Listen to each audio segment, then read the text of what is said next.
Au sommaire de votre émission, Sturzelbronn, dernier village de Moselle libéré en 1945, commémorait hier cet événement. La commune a planté un arbre et inauguré son monument aux morts en hommage aux 7 civils et 8 militaires tombés pendant la Seconde Guerre mondiale. Et puis direction Kalausen où le sous-préfet était en visite.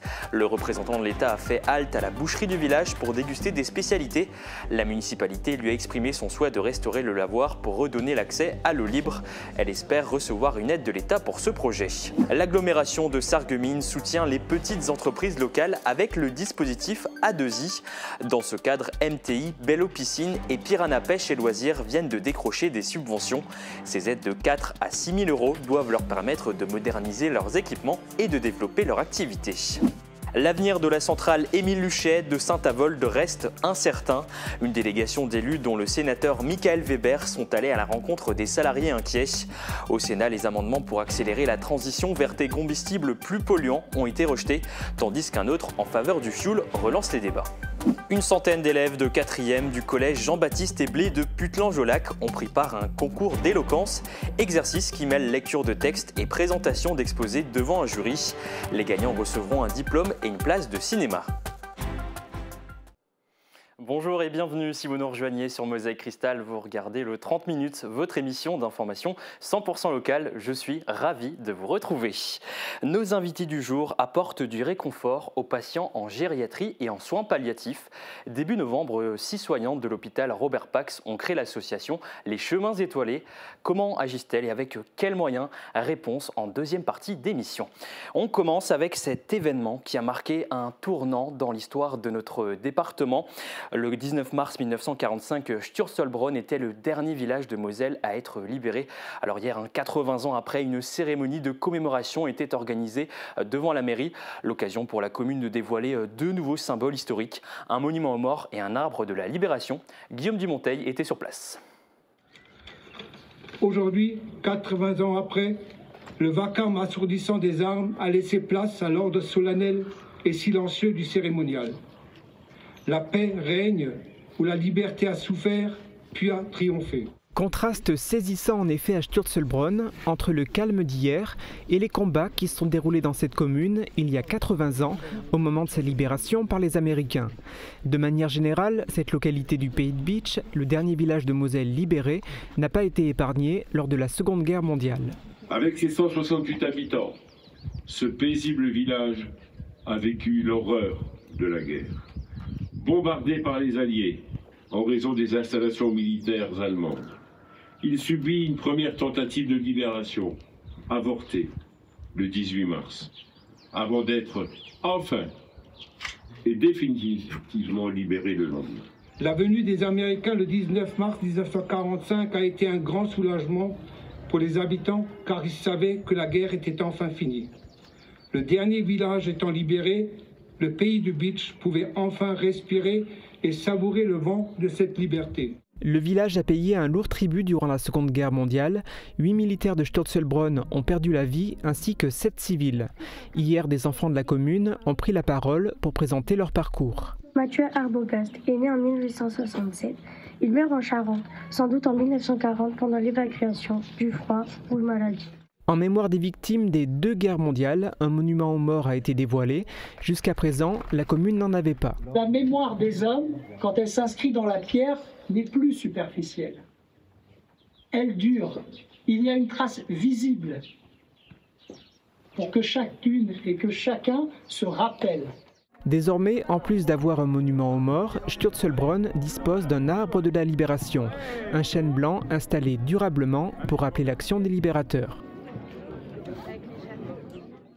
Vous l'avez vu sur notre antenne ces derniers jours, les commémorations se succèdent en particulier dans le Pays de Bitche, une affluence et des événements qui réjouissent le département de la Moselle. Écoutez.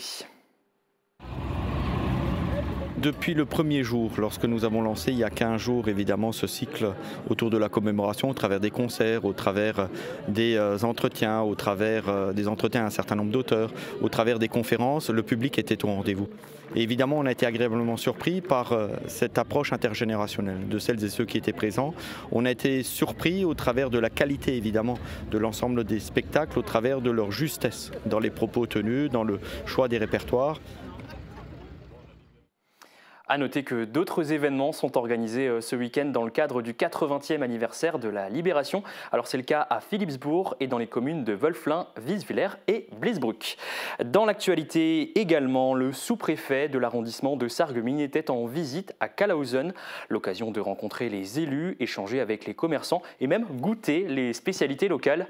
Wassim Kamel s'est arrêté à la boucherie du village pour une petite pause gourmande, comme l'a constaté Marie-Morgane Pires. C'est le hasard qui fait les meilleures rencontres. Hein, ce matin, vous ne pensez pas que vous alliez être avec le sous-préfet et et que ça passera à la télé. Eh bien oui, voilà, c'est du local. Cette rencontre n'était pas inscrite dans l'agenda du sous-préfet Wassim Kamel. Un moment de vie à table chez le boucher du village de Kalausen, capté en aparté de la visite officielle de la commune. Bah, franchement, c'est excellent. Voilà, ça sera la pub aujourd'hui. Hein. Ce qui est important aujourd'hui par rapport à notre ruralité, par rapport à nos concitoyens, les femmes, les hommes qui habitent, c'est que on puisse leur montrer qu'ils ne sont pas délaissés, déclassés, déconsidérés et que leur vie quotidienne, hein, ce qu'ils vivent sur la mobilité, sur l'accès au commerce, sur les écoles, enfin tout ce qui concerne la vraie vie des gens, ben, c'est aussi partagé par le représentant de l'État. Ces visites ont pour premier objectif de rencontrer la municipalité, découvrir les installations de la commune et les projets à venir. Ici à Kalausen, l'une des volontés est de redonner l'accès à l'eau libre. Le lavoir est inutilisable depuis plus de 30 ans en raison des eaux gengrées devenues poreuses et qui ont entraîné des fuites et des dégâts chez les riverains. Le maire souhaite le remettre en état. L'eau sera une ressource qui sera en tension dans les prochaines années et le fait d'accéder à ça, d'une, ce sera plus facile pour tout ce qui est arrosage des plantes. Ça permettra aussi de faire un peu des économies qui peuvent quand même être substantielles par rapport au prix de l'eau. Un projet présenté au sous-préfet en espérant une aide de l'État pour le mettre en place. Focus maintenant sur un dispositif de soutien aux petites entreprises locales. Depuis son lancement, l'aide intercommunale à l'investissement a accompagné 95 sociétés. Ce programme initié par la CASC cible les commerçants, artisans et petites entreprises de moins de 20 salariés. Une enveloppe de 100 000 € est prévue pour 2025. Et puis récemment, plusieurs représentants de l'intercommunalité se sont déplacés dans 3 entreprises dont le dossier a été accepté pour leur remettre un chèque. Thibaut Desmerlet était à leur côté. Une aide financière qui soulage. Plusieurs représentants de la CASC se sont déplacés dans 3 petites entreprises du territoire pour leur remettre un chèque. Elles ont déposé un dossier à l'espace entreprise pour pouvoir bénéficier du dispositif d'aide intercommunale à l'investissement A2I mis en place en 2019. Pour MTI, à Kalausen, une aide prévisionnelle de 3 769 € est prévue pour l'investissement dans 2 nouveaux postes à souder. Le but, c'est d'éviter de changer à chaque fois les bobines de postes à souder, avoir un meilleur confort de travail, être plus réactif. C'est très bien que la communauté de communes aide les petites entreprises. Voilà, c'est toujours bon à prendre. Bello Piscine, implanté à Sarreguemines, a commencé son activité au printemps 2024. Plus de 150 000 € ont été nécessaires pour aménager les locaux. Une aide de 6 000 € a été octroyée. Ça paraît beaucoup, mais ça peut être aussi peu par rapport au montant total de l'investissement, mais ça aide vraiment beaucoup. Ça permet de soulager quand même un petit peu les choses. Là, surtout en démarrage d'une société, si on peut grappiller quelque part, négocier un truc, récupérer de l'argent quelque part, il ne faut pas s'en priver. Piranha Pêche et Loisirs a déménagé dans la rue Gutenberg à Sarreguemines pour avoir plus d'espace. Pour l'aménagement, la rénovation des locaux et la création d'un emploi, une subvention prévisionnelle de 6 000 € est prévue.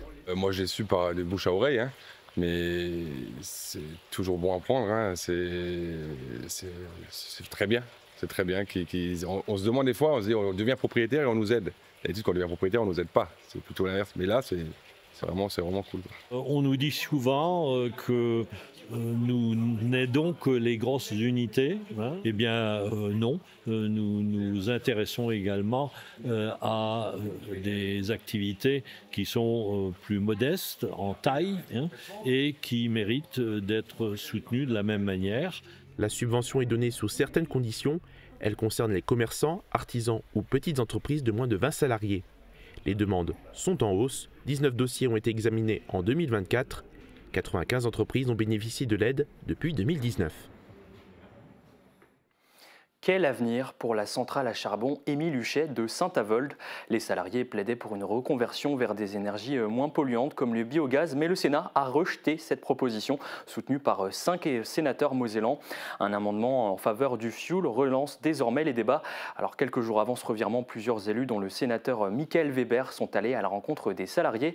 Retour sur cette visite avec Grégory Sebag et les équipes de TV8 Moselle-Est.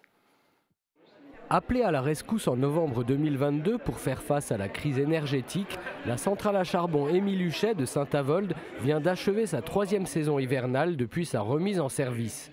Ce vendredi 14 mars, une délégation d'élus à tendance écologiste ont été accueillis par les salariés du site, toujours inquiets pour leur avenir. Parmi eux, Antoinette Gull, sénatrice de Paris mais mosellane d'origine, et Michael Weber, le sénateur de la Moselle, est l'un des initiateurs d'une proposition de loi visant à assurer la pérennité du site et sa transition énergétique vers le biogaz. Je crois qu'il y a 2 signes. Le premier signe, c'est d'abord de rappeler qu'il y a une histoire sur ce territoire-là.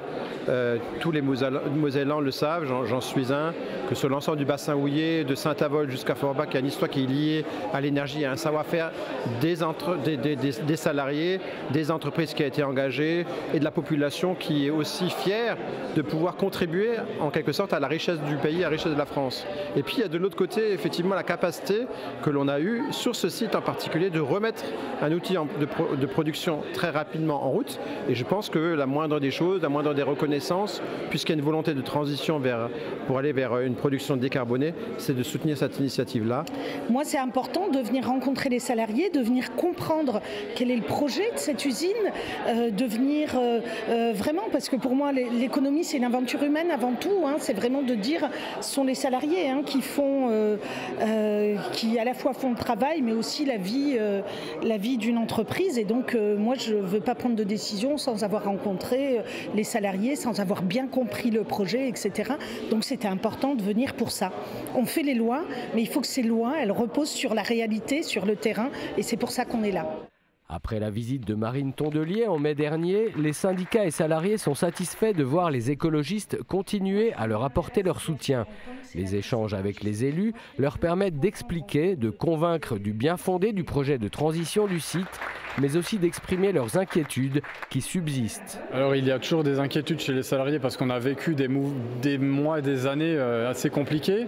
On a une PPL qui arrive au Sénat d'ici une dizaine de jours, donc c'est une très bonne nouvelle pour nous que les parlementaires puissent échanger. Alors on ne peut pas dire que la PPL sortira telle qu'elle va rentrer dans les instances. Néanmoins, ça va créer débat, échange, et nous sommes globalement plutôt confiants en l'avenir puisque nous sommes convaincus que c'est un chemin qu'on doit emprunter. On doit décarboner, on doit sortir du charbon, on doit faire une transition, mais une transition, ça a un sens. C'est sur un temps plus ou moins long. Ça permet aux femmes et aux hommes de s'y préparer, aux industriels aussi de se préparer.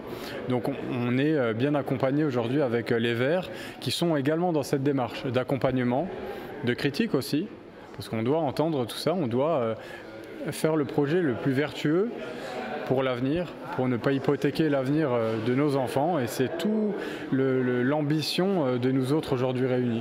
Et c'est là que le bas blesse. Pour les élus écologistes, soutenir la décarbonation du site, c'est aussi accepter les délais de ce processus et la poursuite en attendant du fonctionnement au charbon. C'est ça qu'il faut voir, c'est à quelle échéance on est capable de transformer la production d'énergie de cette usine.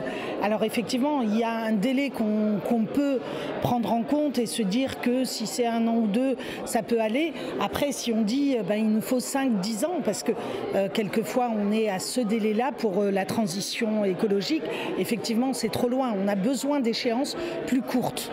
Mais je crois qu'ici, tout est fait pour raccourcir ces échéances au maximum et faire en sorte que d'autres projets, que ce soit les projets de batterie, donc de stockage de l'énergie, que ce soit les projets d'hydrogène vert ou peut-être des projets de chaleur, parce que ça a du sens hein, de produire de la chaleur aussi avec l'ouvrage industriel, eh bien tout ça est en train d'être réfléchi en même temps que le biogaz. Je pense que le fait de continuer encore 1 année ou 2 années au charbon, ça ne braque et ça ne vexe personne. La preuve, ils sont venus aujourd'hui et ravis d'être avec nous. Donc c'est une période, elle aussi, de transition. Si les décisions avaient été prises plus tôt, eh bien on pouvait engager notre mutation beaucoup plus tôt. Là, on prend du retard. Donc notre transition vers le biogaz se fera un petit peu plus tard et on continuera d'être disponible pour le réseau électrique français et européen au charbon pour l'hiver 25-26 et peut-être pour l'hiver 26-27 à voir. On arrivera probablement à être un petit peu plus rapide. Qui sait, on n'est jamais loin d'une bonne nouvelle. Donc c'est comme ça, on prend un chemin de décarbonation et de sortie du charbon à Saint-Avold et plus globalement une sortie du charbon pour la production d'électricité en France. Pour le moment, la centrale est à l'arrêt. Des opérations de maintenance sont en cours pour se tenir prêt à repartir l'hiver prochain. Salariés et syndicats gardent également un œil sur Paris où se joue leur avenir. La proposition de loi doit être votée au Sénat à la fin du mois, puis ce sera aux députés de se prononcer au mois d'avril. Prendre la parole en public n'est pas toujours facile pour un adolescent. Pour gagner en aisance et vaincre leur timidité, les élèves de 4e du collège Jean-Baptiste Eblé de Puttelan-Jolac ont participé à un concours d'éloquence. Après plusieurs jours de préparation, ils ont présenté leur discours devant un jury. Noël Kouka. Elle réfléchit quelques secondes, établissant ses comptes et songeant aussi à la somme qu'elle pouvait demander sans s'attirer à un refus immédiat et une exclamation effarée du commis économe. Enfin, elle répondit en hésitant. La scène devient le terrain de jeu des futurs orateurs. Les élèves de 4e du collège Jean-Baptiste Eblé de Puttelan-Jolac participent à un concours d'éloquence. Un exercice qui mêle lecture de texte et présentation d'exposés. C'est avant tout pour aider les élèves un peu à se débrouiller à l'oral, puisqu'on se rend compte qu'il y a beaucoup d'élèves qui ont des difficultés à s'exprimer, qui sont très timides. Et donc c'est pour leur permettre de s'exprimer devant un public, pour leur permettre un petit peu de s'entraîner sur un texte. Et oui, pour les aider à l'oral, pour leur aisance. Je pense que déjà rien que pour l'année prochaine, parce que là on est sur des élèves de 4e, et déjà au brevet il y a une épreuve qui est à l'oral, devant un jury. Donc oui, le fait de passer devant des gens, le fait d'avoir l'habitude du regard des gens, déjà ça ne peut qu'être bénéfique pour leur future passation d'examen. Après plusieurs jours de préparation, 100 élèves présentent leur discours devant un jury, composé de la direction du collège, le principal et le principal adjoint. Cet événement met en valeur la maîtrise de la parole, la confiance en soi et la capacité à convaincre. Parce qu'en fait, je sais que moi, je suis à l'aise à l'oral et du coup, c'est bien parce que j'arrive à motiver les gens de mon groupe et je sais que je vais bien travailler. Ça rend fier mes amis et mes profs aussi, comme ça, ils ont une bonne image de moi. Les gagnants du concours se verront récompensés par un diplôme ainsi qu'une place de cinéma dans la salle de projection locale. Eux aussi ont donné de la voix et avec brio, les CM1, CM2 de l'école de Sourth-Meisenthal ont remporté le concours de l'association 2500 voix. Cette compétition a pour but de collecter des fonds pour soutenir la recherche contre les cancers pédiatriques. Leur chanson sur la solidarité face à la maladie a séduit le jury et le public. Plus de 16 000 votes ont été comptabilisés. Les élèves auront le privilège d'enregistrer l'hymne officiel avec le violoncelliste Gauthier Capuçon. Chose promise, chose due, dans un instant, 3 soignantes de l'hôpital Robert Pax viendront nous parler de leur association Les Chemins Étoilés. Leur objectif, apporter du réconfort aux patients en gériatrie et en soins palliatifs. Restez avec nous. Qu'il vente, pleuve, fasse froid ou chaud, une maison isolée par Moder Habitat reste agréable et saine au fil des saisons.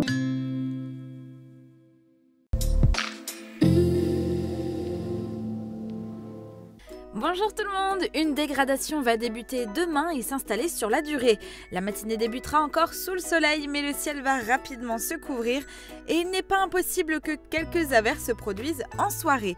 Côté température, les minimales iront de 7 à 8 degrés et les maximales de 19 à 20 degrés. Demain, nous fêtons les Clémences et il fera jour de 6h31 à 18h45. Passez tous une belle journée et à demain!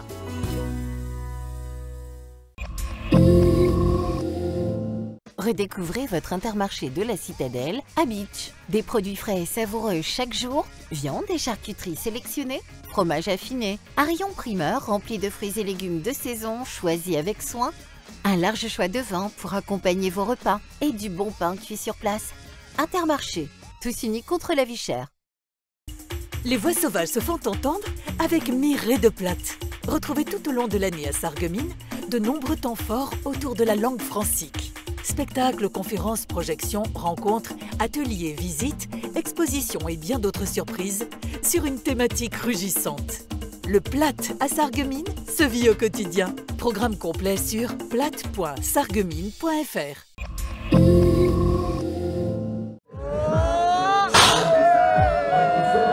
Des costumes, des confettis et une ambiance de folie ici à Ranheim. Dans ce nouveau numéro de Grenzenlos, on vous fait revivre la cavalcade de Ranheim, la 58e édition cette année. Vous saurez tout sur ce défilé du Rosenmontagszug et sur ces traditions carnavalesques qui passionnent autant les foules des deux côtés de la frontière franco-allemande. Un rendez-vous à ne pas manquer cette semaine sur vos chaînes de télévision. Offrir du réconfort, rompre l'isolement et améliorer le bien-être des patients en gériatrie et en soins intensifs. C'est la mission que se sont donnés 6 soignantes de l'hôpital Roperpax de Sarreguemines en créant l'association Les Chemins Étoilés. Avec moi autour de la table, Ophélie Schoenacker, Lucie Young et Julie Willem, respectivement présidente, secrétaire et secrétaire adjointe de l'association. Alors bonjour et bienvenue à toutes. Merci d'avoir accepté notre invitation. Avant d'évoquer vos actions, racontez-nous brièvement comment est née cette initiative. Alors c'est dû à notre expérience au sein du service et grâce aux différentes prises en charge de nos patients qui nous tenaient à cœur de compléter, adoucir certains mots par le biais d'éléments sensoriels en complémentarité des soins pour le confort et le bien-être de nos patients. L'une de vos priorités, c'est l'éveil sensoriel. Pourquoi est-ce si important en gériatrie, en soins palliatifs ? C'est de permettre le maintien des acquis, de permettre aux personnes de se divertir grâce à différents matériels ou éléments sensoriels qu'on mettra à leur disposition au sein du service. Alors justement, quel matériel et éléments sensoriels vous comptez mettre à disposition au sein du service ? Nous avons opté pour un chariot sensoriel. Donc c'est grâce à ce chariot que nous allons pouvoir proposer un moment dédié au bien-être, où tous les sens sont sollicités. Donc c'est une invitation à l'apaisement, à une sensation de sécurité qui passe donc par la musique ou d'autres sons, par des jeux de lumière ou des vidéos projetées sur le mur et par d'autres sensations, donc que ce soit par le toucher ou l'odorat. Donc ce matériel-là, vous l'avez déjà acquis ? Donc on a... Non, en fait, ce matériel-là, il est en commande actuellement. En fait, c'est un grand chariot qui permettra d'être déplacé de chambre en chambre, justement, parce qu'on n'a pas de pièce dédiée pour un espace Schnoezele. Et en fait, ce chariot, donc, il est en commande. Il nous a été offert par l'association Agir Ensemble 57, qu'on remercie vivement. Et du coup, on attend qu'il nous soit livré pour pouvoir être après formé et l'expérimenter auprès de nos patients. Nous souhaitons compléter ce chariot avec l'acquisition d'autres objets sensoriels, donc comme un diffuseur d'huile essentielle ou des projecteurs de lumière. Et qu'est-ce que vous avez mis en place comme action pour lutter contre l'isolement des patients ?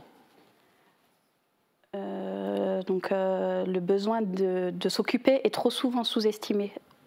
Les personnes âgées peuvent régresser très vite à l'hôpital, donc c'est pour ça qu'on a opté pour différents jeux et outils ludiques, donc que ce soit et pour les divertir et pour maintenir les acquis. Donc ça va passer par des feutres et du coloriage ou par des jeux à emboîter en silicone ou d'autres activités, des mots mêlés, des petites choses comme ça. Et puis améliorer le bien-être des patients, ça passe également par des actions simples, comme par exemple embellir les couloirs de l'hôpital. Est-ce qu'il y a d'autres initiatives de ce type-là qui sont prévues ? Est-ce que vous pouvez un peu nous expliquer pourquoi vous avez décidé de redécorer l'hôpital ? En fait, souvent, alors nous on le remarque plus trop parce qu'on y vient tous les jours, mais pour les personnes qui viennent soit en étant hospitalisées ou en visite, l'hôpital c'est froid et souvent il y a des odeurs et tout ça. Et nous on a voulu justement pallier à tout ça, parce que finalement on trouve ça un peu plus gai quand quelqu'un est amené au bloc opératoire et qui En passant dans nos couloirs, on voit un peu plus de couleurs, des lumières, des choses plus sympas à voir. Et ça rassure en fait. Ça permet vraiment de se sentir mieux que finalement de voir simplement des murs blancs et des choses très froides. Avec le recul, en regardant un peu toutes les actions que vous venez d'évoquer, est-ce que vous avez déjà constaté des effets positifs sur certains patients? Est-ce que vous avez peut-être quelques exemples à nous donner? Oui, on a par exemple une patiente à qui on a donné des jeux d'éveil. Elle a gardé 3 jours d'affilée. Vraiment, ça lui a fait du bien. C'était bénéfique pour elle, même sur le long terme.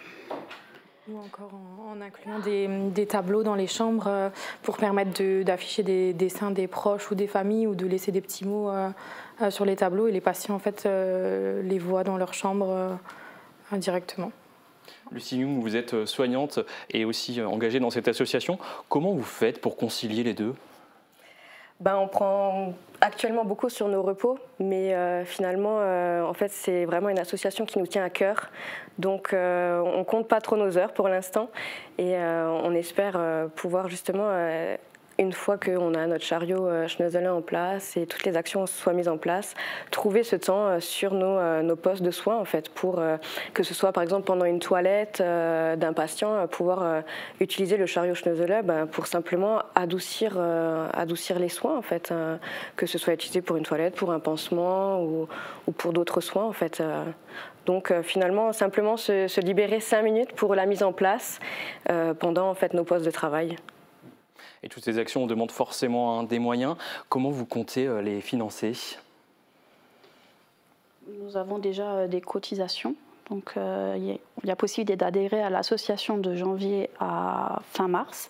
Et les dons sont possibles tout au long de l'année. Donc, on essaye de se faire connaître au mieux. Donc, par notre page Facebook, par exemple. Nous avons aussi créé une affiche. Et donc, on essaye au fur et à mesure de se faire connaître comme ça. De quelle aide vous avez besoin aujourd'hui pour les gens qui voudraient peut-être vous soutenir? Pour le moment, on cherche surtout des dons pour pouvoir acquérir en fait, tout ce petit matériel parce qu'il y a certaines normes de sécurité en fait, et juste à cause de ces normes, en fait, les matériaux sont des fois très coûteux en fait. Puis il y a quelque chose qu'on n'a pas évoqué, c'est les adhésions. Combien d'adhésions vous comptez à ce jour et combien ça coûte si on veut adhérer à votre association? Nous avons une 30aine d'adhésions et c'est à hauteur de au minimum 10 € par an. Mais écoutez, merci à toutes les trois d'être venues sur ce plateau. Pour ceux qui souhaiteraient adhérer à l'association ou faire un don, vous pouvez les contacter à l'adresse les.chemin.etoilé@gmail.com. L'adresse s'affiche juste sur votre écran. On se retrouve dans un instant sur Mosaïque Cristal.